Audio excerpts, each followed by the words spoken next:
staying with us. Former head of state Abdulsalami Abubakar and former President Goodluck Jonathan have declared support for state police in Nigeria. But the Inspector General of Police insists Nigeria is not matured enough for the establishment of state police. They discussed this at a national dialogue on state police. National Assembly correspondent Jokadisa has details. Eminent politicians, including former presidents, traditional and religious leaders, converged on Abuja to deliberate on the nation's future. Former President Goodluck Jonathan and General Abdulsalami Abubakar are on the same page about the dire need for the establishment of state police in the country, but they advocate a system devoid of undue influence by politicians. I'm not expecting states to have rockets, missiles, but the conventional weapons. If you look at the caliber of weapons criminals use, the states must have superior weapons. As much as we are talking of establishing state police, we should also look into the role of our royal fathers. But Nigeria's #1 police officer, Olukayode Egbetokun, says the country is not ripe for state police. Creating state police at the moment will exacerbate ethnic tension in the country. It could equally lead to potentials for divided loyalty, as there will be multiple commands in the states. The House of Representatives says the outcome of the dialogue will go a long way to shape the direction of the bill. We recognize that the decision we make regarding the restructuring of Nigerian policing system are not intended to serve the interests of any individual or political faction. Rather, we aim to enact laws and reforms that benefit the collective welfare of our nation. Let me state categorically that the House and indeed the National Assembly does not have a fixed position on this matter. Our role is to facilitate a dialogue and generate consensus. For President Bola Tinubu, the fears against state police are better dealt with rather than Nigeria continue to run from its own shadow. The concept of state policing is not merely a policy proposal, but a potential milestone in the evolution of our law enforcement framework. It offers the possibility of tailoring law enforcement more closely to the diverse needs of our communities. In all of the discussions of this one-day national dialogue on state police, speaker after speaker underscored the role of the citizens in ensuring the success of state police, if eventually created. Jokadisa, TVC News, Abuja. Joining us in our Abuja studio is advocacy head, anonymous male in crime report, security analyst Emeka Aretoka. Good morning. Thank you for joining us. Oops. All right. We're seemingly having a challenge hearing you, but the first question is... all right, we'll definitely get back to you, Emeka, so that we can address this matter of the technical glitch there. But Ibrahim, this debate is still on with regards to state policing, the issue of trust, maturity, ethnicity, and all still coming to the fore as it is. I believe that the Inspector General of Police must have gotten some intelligence report for him to be against the establishment of state policing at this time. Yes, everyone arguing for and against, they have their reasons, and you can't throw it away. You can't throw it out of the window, because I know oftentimes you're also sharing the same sentiment. Sometimes when you try to balance the analysis, by saying that one of it is talking about trust, that people do not trust this kind of people, and also the fact that the government too might want to use them to governors rather. I want to use them to their own advantage, and also having enough fund to fund the police if they are now handling them as it is. That's right. So also we are worried about duplication of roles, but all the same, you ask the question: if you look at the pros and the cons, do the pros far outweigh that of the cons? If it does, then why shouldn't we go for the state police? Because we need to tackle the root of the problem that we have. You can't have someone who was born and bred in the north coming down south to fight, because every politics, security issues, is local. So they need to definitely have people that understand the terrain, people that also speak the language, people that know the people living within, community or within a state, to be able to, gather enough intel in order to fight the scourge of insecurity that we're being faced with in this country. It's good that we're having the past, head of state and also former president, Goodluck Jonathan and Abdusalam Abubakar, saying that, throwing their weight behind, the formation of state police. But they're also worried about, okay, we need the right weapons, we need the right security apparatus in ensuring that in place. Yes. Okay, we have Emeka Aratoka now again joining us. The first question is where you stand with regards to this matter of the establishment of state police. One would expect that the Inspector General of Police perhaps have some level of intelligence as to why he is against the formation of the state police. But former President Goodluck Jonathan and even the current president is saying we need to establish state police to address the security issues we're facing. Yeah, thank you once more for having me on your show. The problem about state policing, first of all, I go with the Inspector General of Police on state policing. Nigeria is not right for state policing. Nigeria is a multi-ethnic country, very complex. If we establish state police in Nigeria, it will cause a lot of problems. And the problems it will cause, the IG rightly highlighted them. The issue of exacerbating ethnic tension, leading to divided loyalty, is the first thing. And then multiple command structures. If you establish state police in Nigeria today, you will have 37 commander-in-chiefs. And in the country, you cannot have more than one commander-in-chief, which is the president. The governors, too, will assume the title of commander-in-chief because they can hire and fire commissioner of police in their states. That is the danger. But all the same, so, I totally agree with the Inspector General of Police. All the same, if you look at the problem the attendant insecurity issues we've been facing as Nigerians, for over the years, we've been fighting Boko Haram, we've been having issues with bandits and kidnapping, of Nigerians, and also not making us, sleep with our two eyes closed.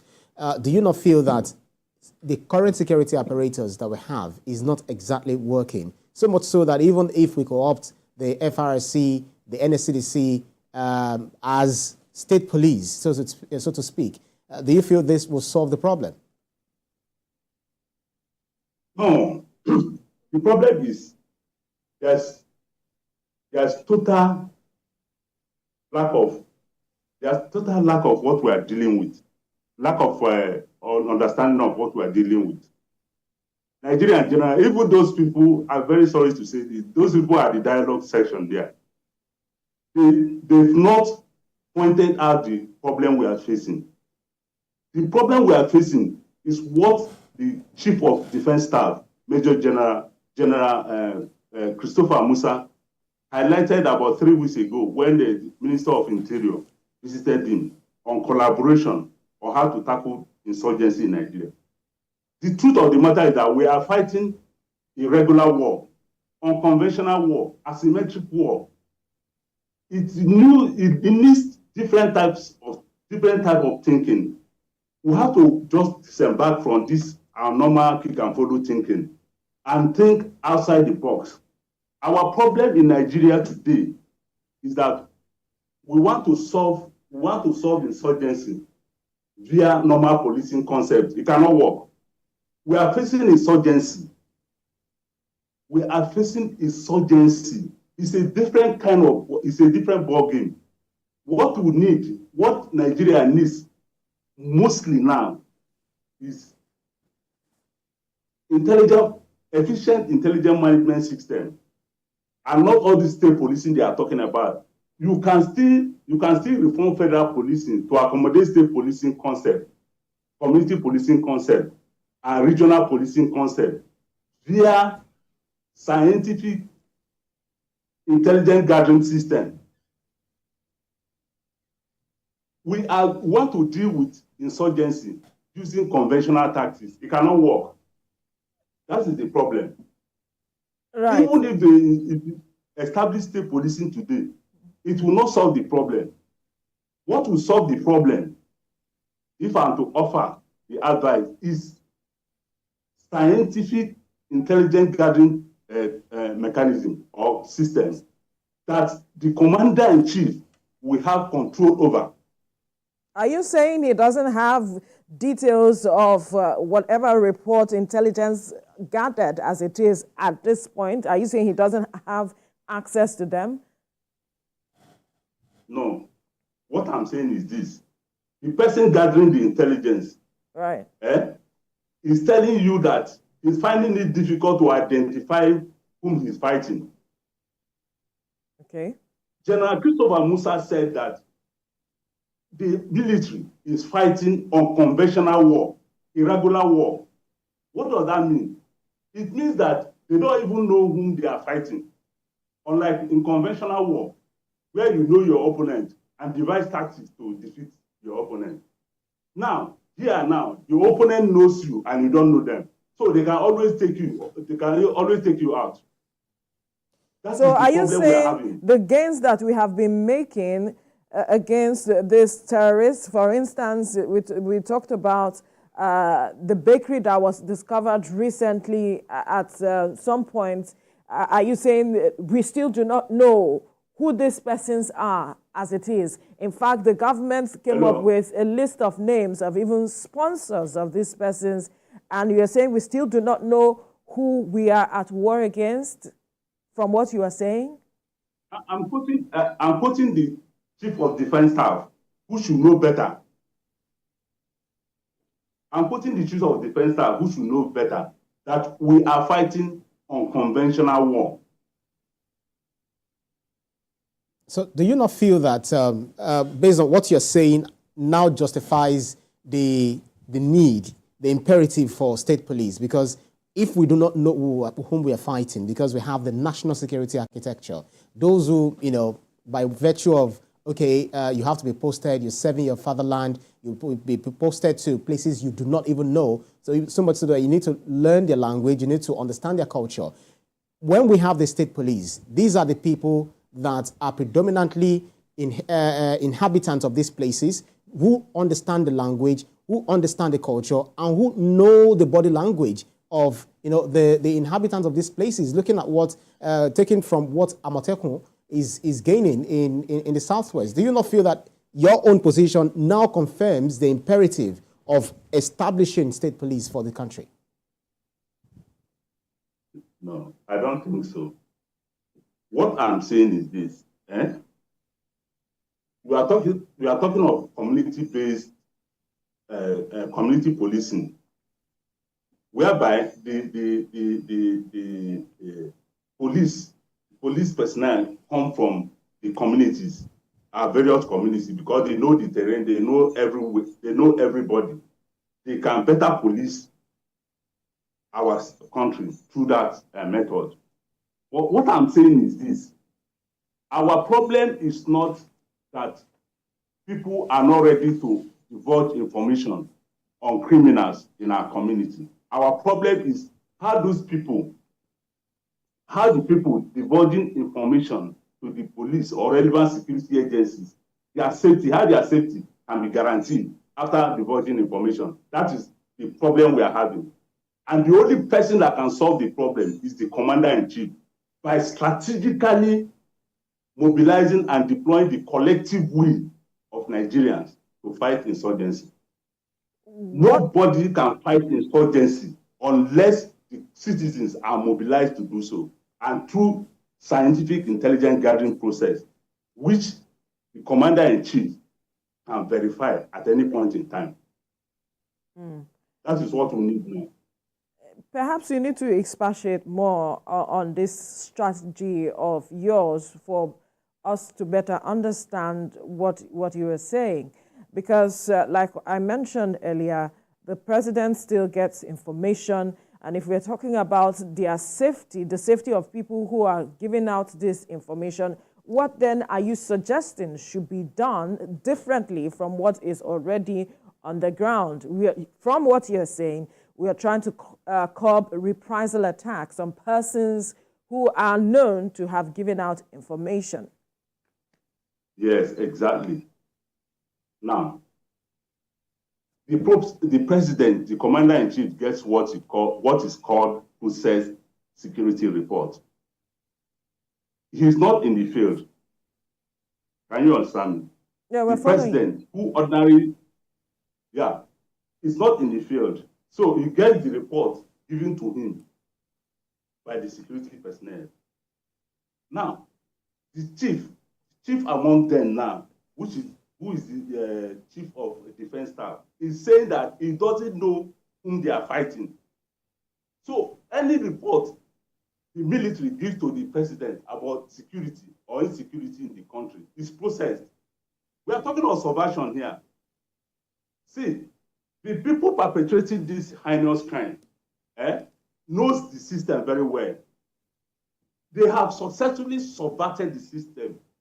That is why they are able to carry out their, the kidnappings, banditry, and all the rest of them, unknown government. So, but if you have an intelligence system that allows citizens to divulge information to these security agencies, at the same time, maintaining their identity, not revealing their identity, there will be a lot of intelligence at the disposal of the intelligence agencies. And the president, the commander-in-chief, can always verify any intelligence on organized crime given to the security agencies. How would he do that? How will he do that? Yes. What I'm talking about is scientific intelligence gathering. This scientific intelligence gathering, what I'm pushing for, which is anonymous mailing crime report, we provide that for the president. Could you expatiate on what exactly you mean by this scientific, intelligence gathering? Because we know that the military has its own intel, way of gathering intelligence, and they also have the way of sharing this information with the president, where they get the matching order. But then the president definitely has security, chiefs, the service chiefs, who carry out, the security activities, duties in protecting our nation. Are you saying that the service chiefs who are saddled with these responsibilities are not doing enough or are not meeting up to expectations? They are doing enough within what they know, within the scope of what they know. But any victory they achieve will be a pirate victory because they don't know very well whom they are fighting. So if they don't know, within the village, it could be within the police. So if they don't know, are you saying that the president will know without getting information from the service chiefs who are the foot soldiers? No, the president will get information from the service chiefs. In addition to that, he will get information from the citizens. Yeah, the service chiefs definitely. I don't know whether you understand now. We are trying to comprehend. What you're saying is the information will come directly from the citizens to the president without any intermediary as it is. No, there will be intermediary. Police will still have that information as the lead security agency. They will have that information. But if the police proves incapable of harvesting information, the president can establish what is called Nigerian version of Department of Homeland Security, the one that America instituted after 9/11 terrorist attack. That is if the police proves incapable of doing that. So do you think that in the process of harvesting this information that there can't be compromise in the process and there can't be some issues that could just alter that same information that you were talking about? No. No, it's cast in stone. See, there is what is called questionnaire that is designed. This question is for organized crime because what you mentioned here in your introduction borders on insurgency. kidnapping, banditry, unknown gunmen, and all other organized crime. We are not talking of pickpocket here, or breaking and entry, or stealing of fowl, goat, and all these things. Right. What we are talking about is those crimes that threaten the existence of the country. Existential threat, that poses existential threat to the country. So for you to defeat it, the commander-in-chief has to take ownership of this scientific intelligence gathering process. Let me give you one small instance here, whether I can drive it home. Quickly, because of our time. Okay. When you talk of scientific intelligence gathering, it means it's data-based. What it means is data-based, can be verified by anybody. But here, because of the fact that we have social contract with the president and commander-in-chief, for us to surrender our right to punish others for the violation of rights of others, we have to report to the police. But in reporting to the police, conventionally, we have that trust problem between police and citizens. So now, this anonymous mailing crime report bypasses that trust problem. The police will get the report. If they think the report is actionable or not, they can dump it. But the president has a way of finding out the report given by anybody in the country, in any community in any community in the country. Okay, because he will get a copy. Because he will get a copy of that data that the police has after the police has harvested it. That's what you're saying, that the president will exactly. So what then now happens after the president gets this data? Wouldn't he still give matching orders to the military to take action where necessary? Now, let me give you one instance. Quickly. There's one quotation that says, no one speaks the truth better than a subordinate who knows that his boss has other credible and verifiable sources of finding out the truth about the success or failure of the assignment given to the subordinate. Right. So if the IG of police knows that the president will get to know by each community in the country who reported what about organized crime, the IG of police will treat any report he gets about organized crime with dispatch professionally. That's right. All right. And it's preventive in nature. It's preventive in nature. You stop it before it takes place. This is this hybrid department hybrid source of crime prevention, organized crime prevention, was developed after Department of Homeland Security's all right. system.